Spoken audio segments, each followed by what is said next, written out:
Hurmatli kuzatuvchilar, bugungi obzorimizda Labo avtomashinasi. Videoni oxirigacha tomosha qiling, narx-navosini aytib o'tib ketaman.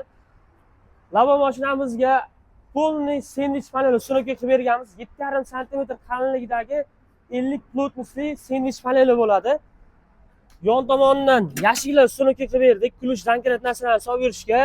Bundan tashqari yon chiroqlar ham ustunoka qilib berganmiz.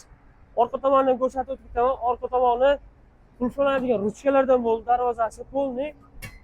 Gabaritli chiroqlar ustunoka qilib berdik. Komfort bo'ladigan ustunoka qilib berganmiz. Ichki tomoniga keladigan bo'lsak, ichki tomoni ham ideal darajada chiqib qo'ygan, pollariga nijivekidan ustunoka qilib berganmiz. Yana bitta narsani aytib o'tib ketaman. Bu mashinamizga 65 talik metan ustunoka qilib berganmiz, baklari surilgan holda. Narxiga keladigan bo'lsak, narxi 14 million so'mga tushdi, gazi 2 million 800 ming so'm bo'ldi. Kimgadir shunaqa xizmatlar kerak bo'ladigan bo'lsa, istalgan turda yuk mashinalarimizga xizmatimiz bor. Bemalol aloqaga chiqsanglar bo'ladi.